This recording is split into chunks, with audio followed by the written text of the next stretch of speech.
Buenos días, gentita. El día de hoy vamos a desarrollar el capítulo 1 del libro de Lachman de embriología, que dice Introducción a la regulación y la señalización molecular. Pero antes tenemos que definir algunos conceptos clave. Por ejemplo, ¿qué es la embriología? La embriología es una ciencia que estudia todos los procesos y fenómenos que ocurren desde la formación del cigoto hasta la formación de un nuevo ser en el parto. Todos estos procesos lo estudia la embriología, y su importancia radica en que luego, posteriormente en anatomía, podamos saber de dónde vienen las estructuras que tenemos actualmente, de dónde viene tu hígado, de dónde viene tu riñón, y además de eso, varias enfermedades de origen teratológico, o sea, de origen embrionario y fetal. Ahora, tenemos que saber que la biología molecular tiene una participación activa en la embriología, puesto que su estudio es fundamental. Descubriendo nuevos genes y nuevas moléculas, podemos saber cómo, de mejor manera, cómo se desarrolla este proceso y relacionándolo además con las enfermedades. Ahora, en el libro te menciona el genoma humano. ¿Qué definamos? ¿Qué es el genoma humano? El genoma es tu ADN, tu material genético. Y este va a tener toda la información genética necesaria para formar un ser, además de distintos procesos moleculares de proteínas, por ejemplo, síntesis de proteínas o traducción, que hablaremos posteriormente. Ahora, tu ADN, ¿qué es tu ADN? Tu ADN es un ácido nucleico que tiene dos cadenas. Esas dos cadenas se juntan y se entrelazan en forma de espiral y tiene complementariedad. ¿Qué significa? Que un extremo va a ser 5' y el otro va a ser 3'.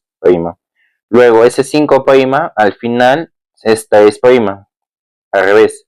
Y ese 3' al final es 5'. ¿Eso qué significa? Primero, el ADN está hecho de nucleótidos. Un nucleótido es una molécula que está hecho básicamente de tres cosas. Un azúcar, una base nitrogenada y tu fosfato. Ahora, ¿qué significa ese 5' o 3'? Eh, el fosfato es una molécula inorgánica, entonces no tiene carbonos. El azúcar y la base sí tienen carbono. Entonces, para que no nos confundamos y digamos el carbono 5 del nucleótido, pero hay, digamos, dos carbonos entre la base y el azúcar. Entonces, a los carbonos del azúcar se les puso prima para no confundirlos con los carbonos de la base nitrogenada. Y además, estos quedan libres en la estructura del ADN, que luego hablaremos. ¿Ok? Ahora, ¿qué es un gen? Un gen es una parte del ADN que contiene toda la información necesaria para la síntesis de una o más proteínas. Antes se creía que un gen solo podría expresarse en una proteína, pero eso se descartó. De un gen pueden venir 3, 4, varias proteínas. ¿Ok? Y luego hablamos de la transcripción genética. La transcripción genética es un proceso de síntesis de ARN a partir de ADN. ¿Ok? O sea, se sintetiza ARN, pero a partir de ADN. Y para hablar de la transcripción genética, antes de hablar de ello, tenemos que ver un poco cómo es la estructura de nuestro ADN. Primero empezamos con el nucleosoma. ¿Qué es el nucleosoma? El nucleosoma es la unidad estructural de la cromatina. Ya, ok. ¿Y qué es la cromatina? La cromatina es tu ADN en una estructura más o menos desarrollada. Y va a haber de dos tipos, tu heterocromatina y tu eurocromatina. ¿Ok? Entonces, tu nucleosoma va a ser la unidad de toda la cromatina. La cromatina es como tu ADN desarrollado. Ahora, un nucleosoma está hecho a partir de un octámero de histonas y aproximadamente 140 o 146 pares de bases de ADN. ¿Qué es el octámero de histonas? Octa viene de 8, entonces son 8 proteínas histonas. Las histonas son proteínas de tipo básicas que se van a unir al ADN formando el nucleosoma. Y quiero que veas aquí, por favor. Estas bolitas de color naranja, amarillo, azul y demás, estas son tus histonas. Son proteínas básicas. Luego, aquí viene el ADN y da como una vuelta a las proteínas. que son 140, 146 pares de bases de ADN, y esas 8 histonas con tu ADN, ese es tu nucleosoma. Básicamente nucleosomas son ADN más histonas. Luego en tu ADN tienes varias nucleosomas que forman tu collar de perlas. La cromatina tiene, ya te dije, dos estados, para así decirlo, heterocromatina y eucromatina. Heterocromatina significa que está más condensado y eucromatina significa que está menos condensado. A la heterocromatina, como está más condensado, su estructura se le conoce como collar de perlas de los nucleosomas. ¿Por qué? Porque los nucleosomas se juntan y se empaquetan más, o sea, es más condensado el ADN porque los nucleosomas como se juntan más. Y tu eucromatina es como que tus nucleosomas de lo que están juntitos se separan. Entonces, seguimos viendo la estructura, ¿no es cierto? Aquí está tu ADN y aquí tenemos un ADN de enlace o también llamado linker. Este ADN permite la unión de dos nucleosomas. Y aquí está esta bolita, que es tu histona 1. Aquí vemos la leyenda, tu histona 1. Las del octamo de las histonas, la naranjita es la histona 2A, la amarilla es la histona 2B, la azul es la histona 3 y la histona 4. Por cada histona hay dos histonas, o sea, hay dos histonas 2A, luego tenemos dos histonas 2B, dos histonas de 3 y dos histonas de 4. Y eso es tu tamaño de histonas, que junto con el ADN recalcando es tu nucleosoma. Y aparte tenemos la histona 1 que está externa a los nucleosomas, que está en el ADN de enlace o linker. Y esto permite que los nucleosomas se junten más, que los nucleosomas se fusionen y formando la heterocromatina. Luego que tu heterocromatina se condensa mucho más, formas un estado de solenoide de aproximadamente 30 nanómetros. Luego que tu solenoide, o sea, solenoides en forma de espiral, eso se sigue compactando aún más. Forma bucles. Esta forma son los bucles. Luego que tus bucles se condensan mucho más, forma tu cromosoma. Y me preguntarías, ¿para qué quiero que se condense más y más y más? Esto vamos a ver luego en el proceso de la división celular, que es mitosis y meiosis. Nosotros necesitamos que nuestro ADN se compacte para poder separarlos correctamente para cuando se forme de una célula a dos células o de una célula a cuatro células, depende. Y para que, además de ello, queremos que una parte de nuestro ADN esté compactado para regular la expresión genética. Y eso lo veremos más adelante. Y aquí quiero que también sepas cómo es la estructura de un cromosoma. Aquí está tu cromosoma y está hecho básicamente de dos unidades, dos cromátidas hermanas.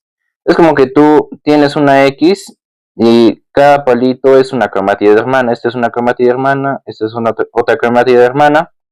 Y ambas se unen entre sí por medio de tu centrómero. El centrómero es la parte más condensada de un cromosoma que permite la estabilización del mismo y aparte de tu cinetocorio, que son estructuras aledañas a estas, que permiten que luego en la división celular vengan las fibras del uso y se unan al cinetocorio para que separen las cromátidas hermanas. ¿Ok? Eso lo vamos a ver más adelante. Y recuerda, tenemos a tu nucleosoma que está hecho de octámero de histonas y ADN. ¿Cuáles son esas histonas? Las 8. Dos histonas de tipo 2A, dos histonas de tipo 2B, dos histonas de tipo 3 y dos histonas de tipo 4. Ahora vamos a hablar más de la cromatina. Como ya te dije, tiene dos estados, hetero y eu. Hetero es más condensado y se estructura su collar de perlas y eu es más descondensado. Además, por esa naturaleza que está más condensado, la cromatina no se transcribe. Ya te dije, transcripción es un proceso de formación de ARN a partir de ADN. ¿Y por qué no se transcribe? Porque las enzimas, como el ADN está muy compactado, las enzimas no tienen, viene una enzima y no tiene dónde actuar, porque está muy condensado. Necesitamos descondensar eso para que la enzima actúe. Y es por eso que como la EU está menos condensado, sí se puede transcribir. La heterocromatina en general se dice que no tiene genes funcionales y la eucromatina sí tiene. Y aparte la heterocromatina es mucho más abundante en el ADN que la eucromatina. Antes se pensaba que la heterocromatina no tenía ninguna función, se le llamaba ADN basura. ¿Y eso por qué? Porque no servía para la formación del ARN y posteriormente de proteínas. Pero esto se descarta porque ahora sabemos que esta parte del ADN es más reguladora. Regula básicamente todos los procesos de expansión genética. Y aquí vemos reguladores de la expresión genética. Tenemos 4 mecanismos para cual esta expresión sea controlada. Uno son los genes. Tenemos muchos genes tenemos aproximadamente 23.000 genes en el humano, en cada molécula, en todas las moléculas de ADN. Y esos 23.000 genes, algunos están silenciados en una célula, depende de su función, y otros no. Por ejemplo, en tu glóbulo rojo, muchos genes están inactivados que en tu neurona. Y al momento de transcribirse también tienes, digamos, 10 genes y tú vas a seleccionar cuál elegir. Tú eliges el gen 2 y el gen 8 para formar tu ARN. Ese es un mecanismo de regulación porque tú eliges qué genes se van a expresar y qué genes no. Y aparte tenemos en el mismo ADN. Tú seleccionas un gen, pero al seleccionar el gen, tú también vas a seleccionar qué parte vas a usar del gen. Digamos, yo solo quiero usar esta parte del gen, no quiero usarlo todo, quiero usar esta parte para formar mi proteína. Entonces tú solo usas esa parte para formar tu gen. Aparte tenemos el splicing alternativo. Bien, transcripción, formación de tu ARN a partir de tu ADN. Ya formamos tu ARN a partir de ese ADN que seleccionas del gen y del gen que volviste a seleccionar. Luego tienes a tu ARN y en este ARN tú también vas a elegir qué partes van a formar la proteína. Esta parte sí, esta parte sí, esta parte sí, esta parte no quiero, esta parte no quiero. Y esto se relaciona mucho con los exones y los intrones. Los exones son esa parte de tu ARN que sí van a transcribirse y los intrones son esa parte que no se va a transcribir. Y aparte, y otra vez es un tipo de regulación porque tú decides qué se va a expresar y qué no. Y luego tienes a tu proteína. Digamos que ya se formó tu proteína.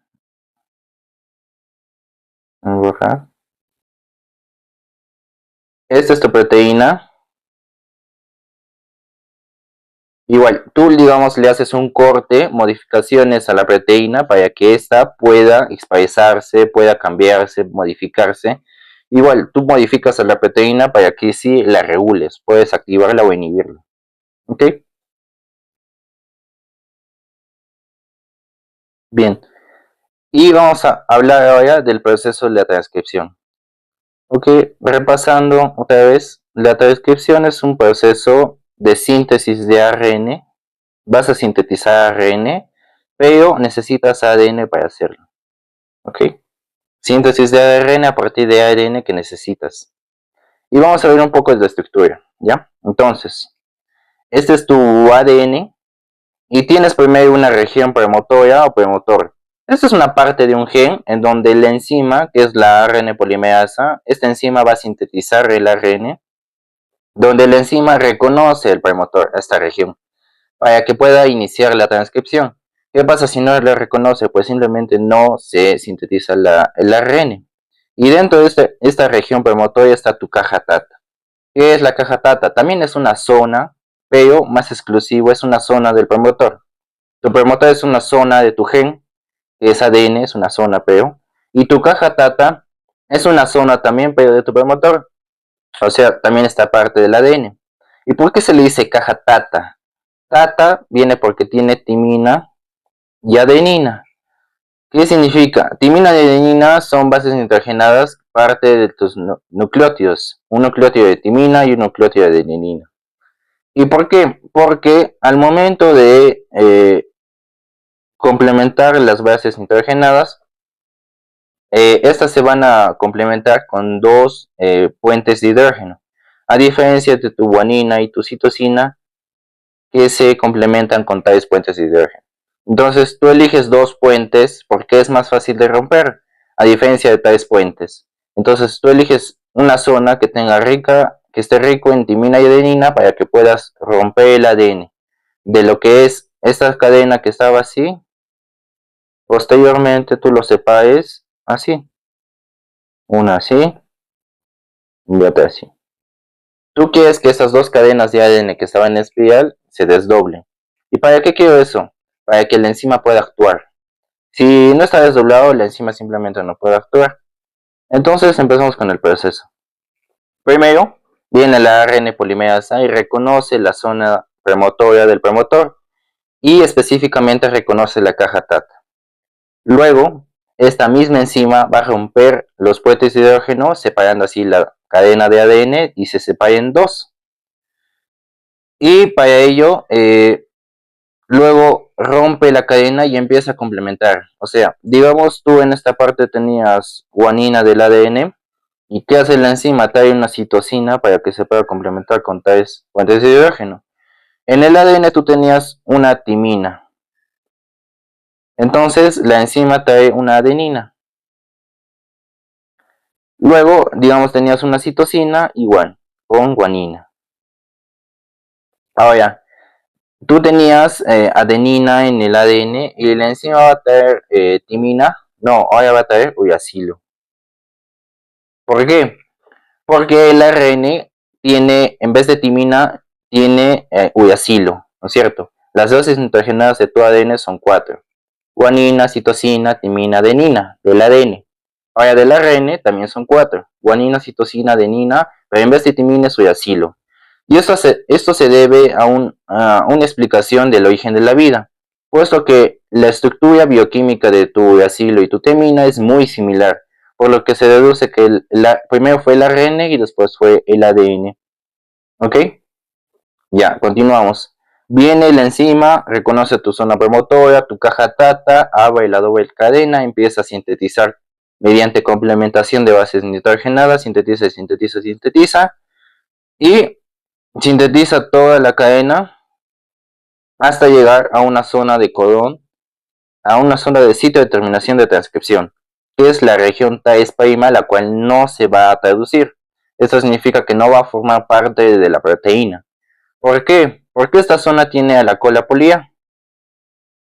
La cola polía, esta es la cola polía, ¿ok? Tiene una cola polía. ¿Qué hace esta cola polía? Esta cola polía se adiciona a tu molécula de ARN para que luego, cuando la transcripción sucede en el núcleo, ¿ok? En eucariotas, en el núcleo de las células sucede la transcripción. Entonces, ¿qué pasa? ¿Cómo va a salir tu ARN recién traducido de tu núcleo? Para ello necesito una colita. La colita es como una especie de flagelo que va a moverse y va a desplazar el ARN del núcleo al citoplasma. Entonces necesitas esa colita, esa cola polía. Polía significa que está hecho de muchos nucleótidos que contienen adenina. Polía de adenina. Entonces esta cola estabiliza la molécula y permite que salga por medio de su movimiento del núcleo del citoplasma el ARN recién sintetizado. ¿Ok? Y ya te dije, ese ARN recién sintetizado va a tener como dos zonas, intrones y exones. Los exones sí sirven, los intrones no sirven. Los exones son zonas que van a codificar luego a la proteína. Y los intrones son secuencias que no van a codificar a la proteína. ¿Ok? Ya, aquí hablamos más de potenciador y silenciador. ¿Qué es esto? Ya, un potenciador o silenciador es una parte del ADN, es ADN, es una zona de ADN que va a permitir activar o inhibir a la enzima. ¿Esto qué significa? Que esta parte va a regular la transcripción. Es un regulador más, porque activa o inhibe la transcripción. ¿Y cómo así? Ya, para entender tenemos que hablar de los factores de transcripción.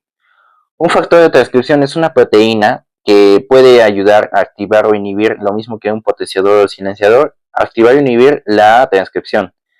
Y un factor de transcripción tiene como dos partes, un dominio de unión al ADN y un dominio de transactivación. Este dominio de unión al ADN tiene una secuencia específica que se va a unir al ADN, por eso el nombre. ¿Y por qué es específica? Porque un factor de transcripción no puede funcionar en todos tus genes. Tú tienes varios factores de transcripción y para que se pueda reconocer tiene que ser específico, porque si fuese general podría reconocer a muchos y no queremos eso, queremos que sea específico, puesto que así se puede regular más. Ahora, tenemos a tu dominio de transactivación que este va a unir la ARN polimerasa, o sea, tu enzima, con tu ADN. ¿Okay? Imagina que este es tu ADN, este es tu enzima, tu ARN polimerasa, y este es un factor de transcripción. Esta proteína es un factor de transcripción que va a venir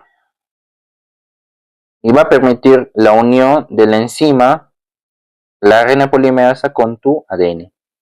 Y esa unión permite que pueda activar o inhibir. Activa, permitiendo que la zona de tu promotor, esta zona sea más visible. Y como es más visible, la enzima puede reconocerlo mucho más eficazmente. Entonces, es así lo activa. ¿Cómo lo inhibe? Permite que el ADN como que se condense mucho más. Si el ADN se condensa más, la enzima no puede actuar. Entonces, eso también hace un factor de transcripción. Eso es una proteína, ¿ok? Es de naturaleza proteica. Es una proteína. Ya. Ahora, vamos a hablar un poco más de tu potenciador o silenciador. Ya. Tu factor de transcripción es una proteína, pero tu potenciador es si activa y silenciador o es si inhibe. Es una zona del ADN que regula eso, regula el proceso de transcripción. ¿Y cómo regula? Este potenciador silenciador se puede unir a un factor de transcripción, ¿ok? Y este factor de transcripción, como ya dijimos, igual va a activar o inhibir la transcripción. O sea, esta proteína no solo une la enzima con el ADN, también puede unirse a un potenciador y silenciador y eso va a activar o inhibir otra vez la transcripción. ¿Okay? Ya. Aquí más datos. La traducción, cuando ya se forma tu ARN, va a ocurrir modificaciones post-transcripcionales. Porque tu ARN, cuando ya está recién sintetizado, se llama ARN nuclear, o también llamado par mensajero. Ese es tu ARN recién sintetizado. Cuando va a ser modificado y listo para la formación de una proteína, ese es tu ARN mensajero maduro, propiamente dicho. Entonces, ese ARN maduro tiene un codón de inicio de traducción. O sea, es un codón, es un triplete de nucleótidos, por ejemplo, guanina, uracilo, adenina. O sea, se escriben las bases nitrogenadas porque lo demás es lo mismo en los nucleótidos de una misma clase. Por eso se diferencian en las bases nitrogenadas. Por eso las bases nitrogenadas son las que se escriben para diferenciar los nucleótidos. Entonces, un codón es un conjunto de 3 nucleótidos que van a descifrarse en el código genético para un determinado aminoácido. O sea, ¿qué significa? Digamos AUG, este cuadrito. AUG es metionina. ¿Eso qué significa? Que tú tienes un nucleótido que tiene una base nitrogenada que es adenina. Luego tienes otro nucleótido que tiene una base nitrogenada que es uracilo. Y finalmente tienes un tercer nucleótido que su base nitrogenada es guanina. Esto en el código genético. El código genético es, tú tienes 3 nucleótidos con sus bases nitrogenadas respectivamente, y eso te va a formar un determinado aminoácido. Eso significa un determinado, por eso es un código, es una especie de lenguaje celular y molecular que tiene la célula para la formación de una proteína. Entonces, en tu código, si tú tienes un nucleótido que es adenina, luego tienes otro que es uracilo, luego tienes otro que es guanina, eso codifica a un aminoácido que se llama metionina, ¿ok? Y la metionina es un codón de inicio de traducción. ¿Eso qué significa? Que cuando empieza la traducción, formación de proteínas, primero tiene que reconocerse la metionina, AUG, para que inicie la síntesis de proteínas. Si no se reconoce, no se sintetiza la proteína. Y aparte, para reconocer una zona de inicio, también tiene que, en lógica, reconocerse una zona de final. Entonces tú tienes codones de terminación de traducción. ¿Esto qué significa? Cuando en la traducción, cuando tu ribosoma, que es el organelo que sintetiza las proteínas, reconozca tu codón de terminación, o sea, a tus 3 nucleótidos con sus respectivas bases nitrogenadas, ahí se detiene la traducción, se deja de sintetizar la proteína y ya tienes tu proteína que querías sintetizar. Y En el código, ¿cuáles son tus codones de terminación? Primero, un nucleótido que tiene uracilo, luego guanina y luego adenina. ¿Eso qué significa? Stop, que se detiene la traducción. Si tu ribosoma ve esto, se detiene la síntesis de proteínas. Lo mismo, UAG, UAA, ¿ok? Si se reconoce un codón, cualquiera de los tres tipos, ojo, solo tiene que haber uno en el ARN mensajero, solo uno, no tienen que estar los tres. Puede ser cualquiera de los tres, pero solo puede estar uno. Y esto hace que se detenga la traducción. ¿Okay? Vamos a hablar un poco de la metilación del ADN. Ustedes saben que tu grupo metilo es CH3, un palito, ¿no? Que se conecta a tu enlace. Ok. ¿Y qué pasa? Estos grupos metilo se van a unir a tu ADN. ¿En qué influye que se unan estos grupos metilo? Que van a reprimir la transcripción. ¿Eso qué significa? Si en tu ADN hay muchos metiles, no se va a poder dar la transcripción. Y esto se debe a factores epigenéticos. Factores epigenéticos, puesto que gracias a la modificación y la influencia del ambiente, se puede modificar internamente no al ADN, sino a las estructuras aledañas a ellas. Por ejemplo, un metilo. ¿Ok? ¿Y esto qué permite? Esto es bueno y malo. No veamos simplemente como malo, puesto que hay genes que no queremos que se expresen. Ya se sabe mucho antes de los oncogenes, que son genes específicos que pueden llegar a causar cáncer y sus demás investigaciones. Entonces, digamos, tenemos que reprimir estos genes. No lo vean como algo negativamente malo, tiene su función en la célula. Y luego vamos a hablar del corpúsculo o cuerpo de Barr. ¿Ok? Y antes de hablar de esto, tenemos que hablar un poco de los cromosomas. Ya te dije, vamos a volver acá.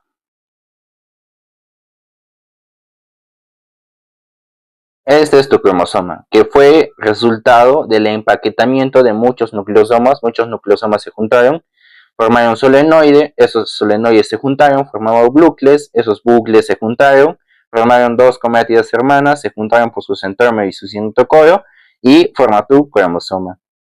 Entonces, en el humano tienes 23 pares de cromosomas en una célula normal, en una célula sana.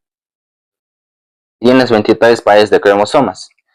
22 pares son somáticos o autosomas, y el último par es el par sexual, también llamado alosoma o gonosoma, a esos cromosomas. Es lo mismo, son sinónimos, ¿ya? Entonces, estos 22 pares de somáticos van a expresar tus características de todo tu cuerpo menos tus características sexuales. Es por eso que se les clasifica, porque tu par cromosómico sexual va a determinar tus características sexuales. Todo lo que no sea sexual determina tus 22 pares somáticos. Y esos 22 pares somáticos tienen la característica que son homólogos. ¿Qué significa que son dos cromosomas homólogos? Significa que son cromosomas muy parecidos, casi de la misma forma, no iguales, muy parecidos en la forma y genéticamente hablando, pero no iguales, ¿ok? Y el cromosoma sexual es heterólogo porque ya que son muy diferentes. En el varón, en la mujer son homólogos, ¿ok? Esto quiero recalcar. Es heterólogo, pero en el varón, ¿ok? En la mujer es homólogo. La mujer tiene 23 pares homólogos y el varón tiene 22 pares homólogos y un heterólogo. ¿Ok? Vamos a hablar un poco más de la clasificación de las células en base a la clasificación de los cromosomas. Las células como que tenemos de dos tipos, somáticas y sexuales. Las somáticas son diploides y las sexuales son haploides. Diploides su connotación es 2N y haploides su connotación es N. ¿Qué significa? Diploide significa que va a tener los 23 pares de cromosomas, o sea, en total va a tener 46. Y haploides que solo va a tener en total 23, nada más. Y un dato es, por ejemplo, que los eritrocitos, glóbulos rojos o hematíes no van a tener ADN porque durante el proceso de maduración de los glóbulos rojos pierden el núcleo por lo que pierden el núcleo también pierden el ADN. Y ahora vamos a hablar un poco más de los cromosomas sexuales. Y estos tienen que ser haploides debiendo una razón. Porque, por ejemplo, tenemos tu espermatozoide con 23 cromosomas y tu ovocito maduro, secundario maduro, con 23 cromosomas. Durante el proceso de la fecundación, ambos se van a fusionar y en total va a formar el cigoto célula huevo con 46 cromosomas en total. Y por lo tanto va a formar un ser funcional con 46. ¿Qué pasaría si tu espermatozoide no tuviese 23, tuviese 46? Al momento de fusionarse sería 92. Y eso sería inviable, porque lo que necesitamos es que esas células tengan 23 para que la fusión sea 46. Ahora, seguimos un poco más hablando de los cromosomas sexuales. En la mujer vamos a tener los dos cromosomas que son X y X, y en el varón X y Y. ¿Ok? Esto que, hablando más, relacionándolo con el cuerpo corpúsculo de Barr, es que un cromosoma X de la mujer va a estar inactivado. Y esto se debe a que, por ejemplo, los metiles inactivan el cromosoma X. ¿Para qué? Para que éste no pueda expresarse como debe de ser. Y entonces eso significa que éste no exprese sus genes. Pero es necesario, ya que debe implicarse en procesos de regulación de la expresión genética. ¿Qué pasa si este cuerpo es ausente? Forma un síndrome que es el síndrome de Turner, que solamente la mujer tiene un cromosoma X y no tiene el cromosoma restante. Pero recalco, el hecho de que este cromosoma no exprese los genes, eso no significa que no sea importante, puesto va a expresar su función en la regulación de los procesos genéticos. ¿Okay? Ahora, el cromosoma Y va a ser quien va a dar las características masculinas y la ausencia de este va a dar las características sexuales femeninas. ¿Okay? Ahora vamos a hablar un poco más de la impronta genómica, que es la expresión de genes en base al sexo. Van a expresarse determinados genes dependiendo si es varón o si es mujer. Y esto está marcado por diferentes modificadores epigenéticos, como ya lo vimos en metil, el claro ejemplo, o también hay unos de estos, sería por ejemplo la modificación de las histonas, de tus proteínas básicas. Y hasta acá sería el video de hoy. La siguiente clase continuaremos con el capítulo 1.